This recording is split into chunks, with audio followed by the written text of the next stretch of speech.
Hi, my name is Hannah Benedict, and I'm a counselor, I'm a parent coach, and I'm a co founder of Action Parenting. And I wanted to come to you today and talk to you a little bit more about parenting in a pandemic and specifically focus in on the social needs of our preschoolers. And what that looks like for them. I imagine, none of us really imagine that we would be raising kids in the midst of a pandemic. It's not anything that we have a framework for. And especially in these really physically intense years of parenting when you've got preschoolers, this is just adding some additional stresses and challenges that you probably weren't prepared for, or maybe it's amplifying some of the already things that are challenging and stressful in raising a preschooler. This is really a time of kids learning about themselves, developing a sense of autonomy, that I have a body and a mind and emotions and thoughts that are different than those around me. That's why you get a lot of tantrums. A lot of maybe yelling and crying in these years, a lot of really highs and really lows, because they are just starting to come in and they experience everything physically. They oftentimes don't have the language to give words or voice to what they are experiencing, and so then they will act out physically with it, because that's the most easy and natural way for them to do that. So then we're adding in a lot of additional maybe stress, anxiety, just a lot of emotions around maybe things not being the same way that they were, just all of those things that are in place that we've got because of a pandemic. But then we also have our little preschoolers here navigating that. So I wanted to give you parents just a few simple tips that I've found to be really effective and helpful with preschoolers just in general. Like no matter what the challenge is, but I think we can really apply them here to what that looks like in addressing some of the things that are coming up for our kids within this pandemic and how we're navigating that.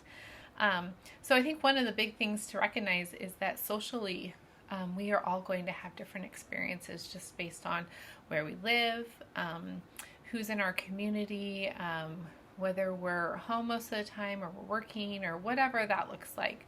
And so you're going to get to adapt these things specifically to your challenges, to your unique needs. But I want to share with you some things that I've found to be really helpful.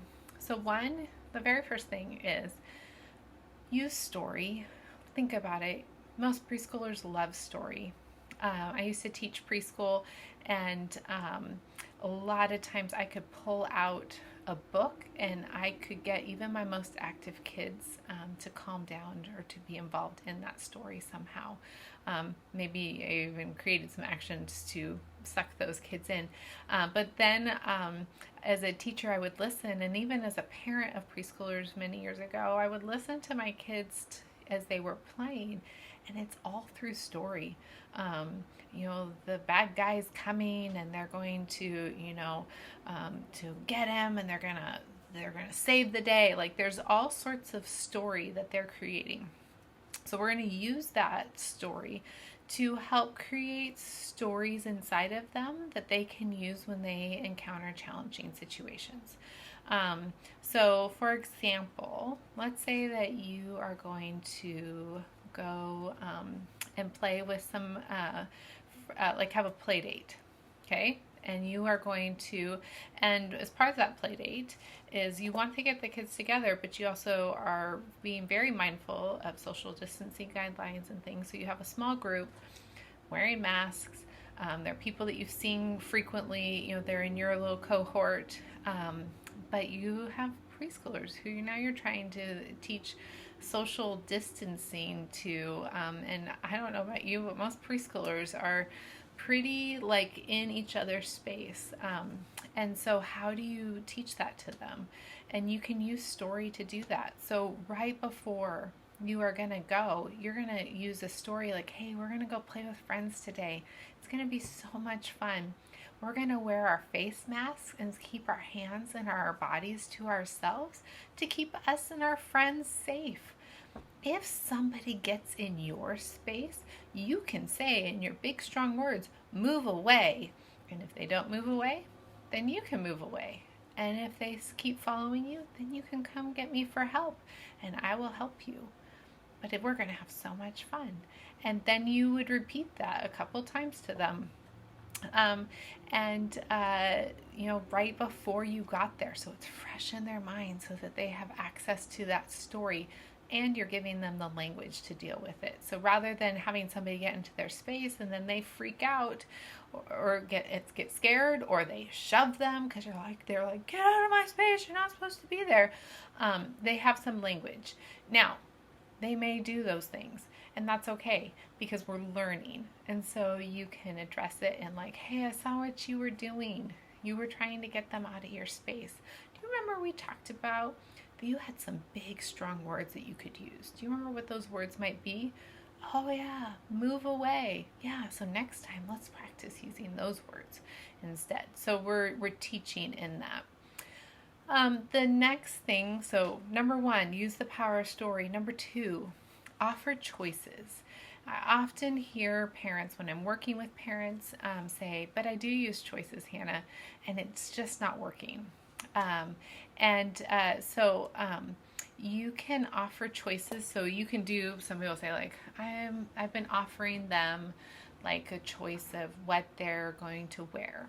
That they can choose, the yellow shirt or the blue shirt. That's often a common one that we hear. And they're like, the parents are like, and they don't want to do it.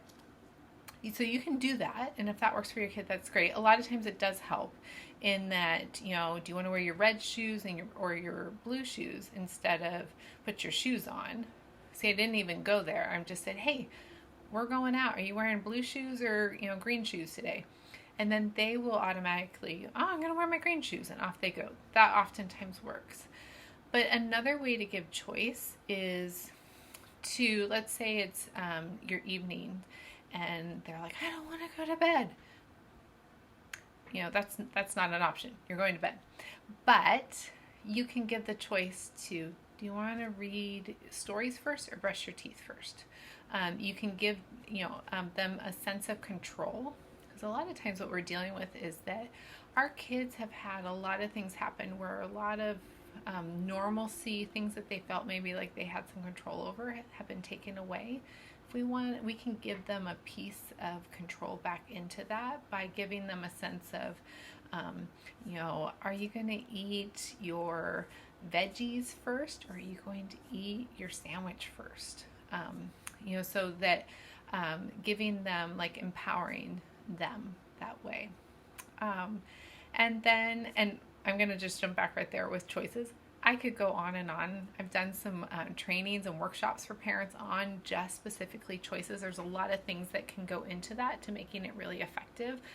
And with all of these things, if you're like, hey, I could use some more help, feel free to reach out and get an appointment with me. We can do some coaching around this, and specific to your situation, I'd be happy to help however I can. But that third thing I was going to tell you is repetition. Preschoolers are learning, and so just because you do it once and it doesn't work out great doesn't mean that you didn't do it right. They are learning, and so your consistency, your repetition, your kind of what I was talking about before with that story, of like, hey, this is what happened this last time, let's try it again, let's do something a little bit different.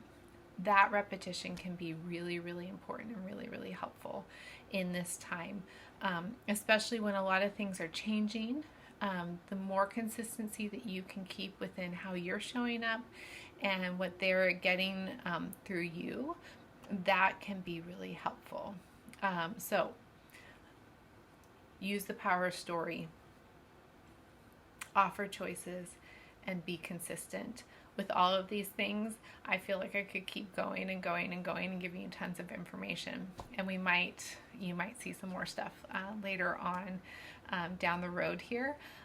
But also, as I just said too, I'm happy to help you however I can. So if you need some additional like personal help or anything like that, feel free to reach out to me. If you go to our resources page on actionparenting.org, you can find a link to my website and my personal contact information.